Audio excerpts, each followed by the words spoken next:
I believe a toast is in order to the guest of honor who kept her secret for 40 years. What is she talking about? Don't have to sit here and Tell us where the money went, Vivian. we're just asking for the truth. My mother-in-law looked me dead in the eye across the dinner table and said, "Sweetheart, I have always been in your corner." And every single person at that table believed her, every person except her sister.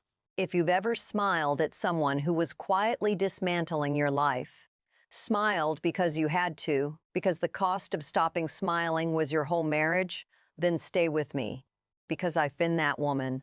For 7 years, I smiled. I cooked her favorite dishes when she visited. I called her on her birthday without being reminded. I sent her flowers when her back flared up. I did everything right, and she was working against me the entire time. My name is Dana. I'm 34 years old, and what I'm about to tell you happened at a dinner party 3 months ago. By the end of that night, my mother-in-law's 35-year reputation in our family was gone, and I didn't say a single word to make that happen. This is my story, Broken Vows. Let me take you back to where it started. Not to the dinner, not even to the worst of it. Back to year one, when I was still stupid enough to think she just needed time to warm up to me. Marcus and I met at work. He was steady, kind, the type of man who remembered your coffee order and actually brought it. His family was tight-knit. Dinners every Sunday. Group texts that never stopped. A mother named Vivian who ran the whole thing like a general. I was nervous to meet her. I wanted her to like me. That was my first mistake, wanting it too much. The first Sunday dinner, she hugged me, held my face in her hands, and said, "Any woman Marcus loves is a woman I love." I went home that night and told my best friend. I think I hit the mother-in-law jackpot. I didn't. Within 6 months of our engagement, things started happening. Small things at first. I plan a weekend trip with Marcus and find out at the last minute that his mom had already scheduled a family thing on the same dates. I'd try a new recipe for Sunday dinner, something I'd spent 2 hours on, and Vivian would mention, just casually, that Marcus had always preferred his grandmother's version. Little needles.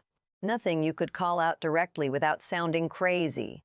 But then the whispering started, and that was a different thing entirely. I didn't know about the whispering for almost 2 years. I just knew that Marcus would sometimes come home from seeing his family and be different, quieter, like something was sitting on him. I'd ask what was wrong and he'd say nothing, or he'd say work stuff, or he'd pull away in this way I couldn't quite name. What I didn't know was that Vivian was telling him things. The first thing I found out she'd said, and I want you to understand I only found this out later, much later, was that I was selfish, that I was pulling Marcus away from his family on purpose, that my career ambitions were a warning sign. Her exact words, according to Marcus's cousin who finally told me, "Dana wants Marcus all to herself and she resents us. You can see it if you look." She said this at Sunday dinners, while I was sitting right there passing the bread. By year 3 of our marriage, I was exhausted in a way I couldn't explain to anyone. Marcus and I weren't fighting exactly. It was more like we were slowly becoming strangers in the same house. He'd defer to his mom on things he used to decide with me. He started skipping date nights when she called. Once, I still think about this, he canceled a dinner reservation for our anniversary because Vivian said she needed help moving furniture. He moved furniture for his mom on our anniversary, and I sat with that instead of screaming because I didn't want to be the woman who made him choose. I told myself, this is just how close families work. This is just adjustment. Give it time. But here's the thing about time. It doesn't fix a leak. It just lets the water spread. The pivot happened in year 5. I was at a birthday party for Marcus's aunt, Vivian's older sister, Gloria. Gloria had always been quieter than Vivian, the type who watched more than she talked. We'd been friendly, but never close. That night, she pulled me aside in the kitchen. Just the two of us. She looked at me the way people look at you when they're deciding whether or not to hand you something heavy. Then she said, "I need to ask you something, and I need you to be honest. Are you and Marcus okay?" I told her we were fine. Reflex. She nodded slowly. "Vivian told the family you've been talking about divorce."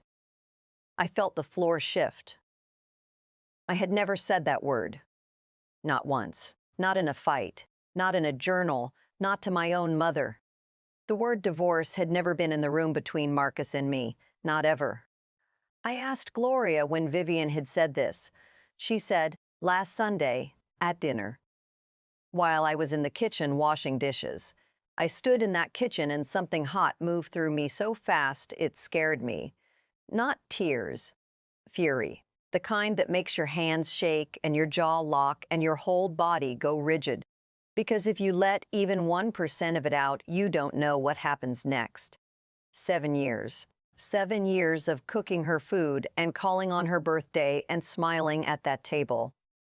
And she was in the next room, telling my family I wanted to leave. I wanted to scream. I wanted to drive to her house right then. I didn't. I stood there until the heat passed. And what came up underneath it was something else entirely.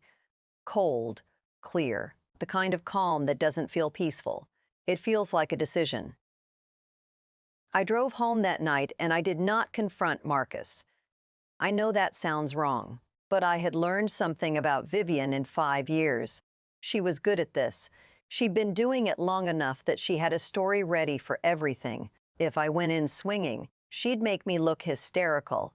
She'd make me look like proof of everything she'd been saying about me. I needed to know how deep this went before I moved. So I started paying attention differently. I stopped trying to decode Marcus's moods and started tracking them instead. When did he pull away? What happened right before? I kept notes in my phone. Just dates and a few words. Nothing dramatic. Just data. The picture that emerged was so clear it made me sick. Every time Marcus went cold on me, there had been a family dinner or a phone call with his mom within 48 hours. Every single time. The furniture incident on our anniversary, he'd had a 2-hour call with Vivian the morning of. The time he told me I was being oversensitive about his mom, he'd had lunch with her the day before. The time he forgot to tell me about a trip he planned with his brothers, until 3 days before he left, Vivian had come over that week, alone. While I was at work, I had 7 years of this, in my phone, in neat little notes. Then I called Gloria. We met for coffee on a Tuesday. Just us. I was careful. I didn't go in angry. I went in, curious. I asked her how long she'd been noticing things. What things had she heard? What she thought Vivian was actually trying to do. Gloria was quiet for a long time. Then she said, "My sister has done this before, with Marcus's last girlfriend, the one before you. She ran her off in under a year." She set down her coffee cup. "You lasted longer because you're tougher," but she never stopped. I asked Gloria one thing before we left. I said, "Would you be willing to say that out loud? In front of the family? If it came to it?" She'd been waiting for someone to ask for years. I just gave her the moment. She looked at me and said yes. Vivian's 60th birthday dinner was 4 weeks away. 40 people. The whole family. A catered event at her favorite restaurant with a speech she'd already written herself.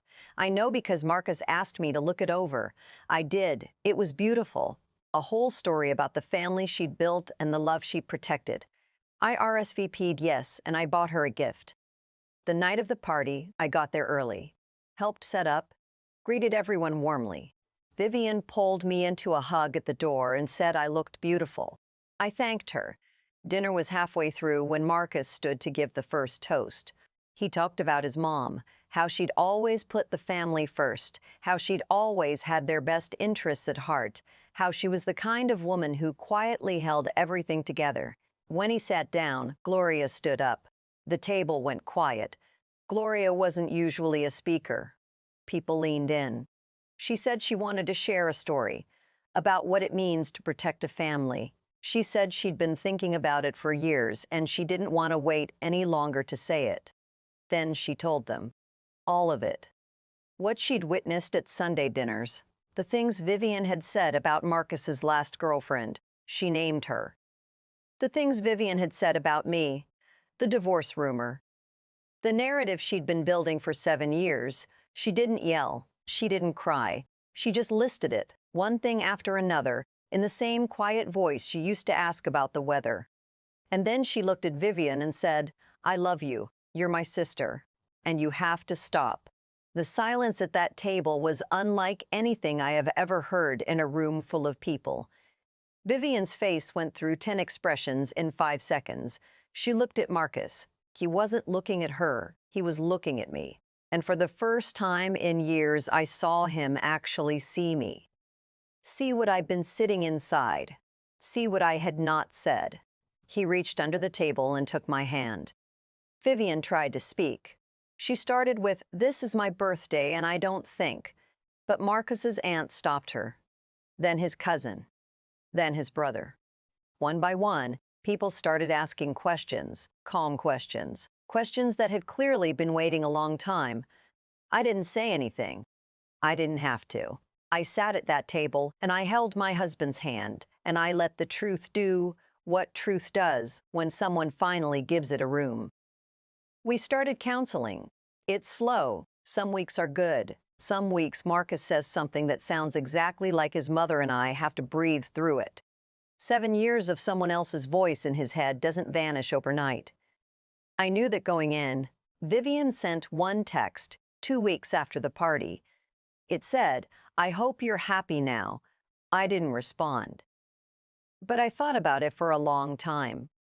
Because the answer is, not yet, not all the way, but closer than I've been in 7 years. And that's enough to keep building on. I'm Dana, and you just heard my story. Broken vows. If someone in your life has been quietly working against you, you are not crazy. Trust what you're seeing. Drop a comment below. I want to know. And if this hit home, hit subscribe. I'll see you in the next one.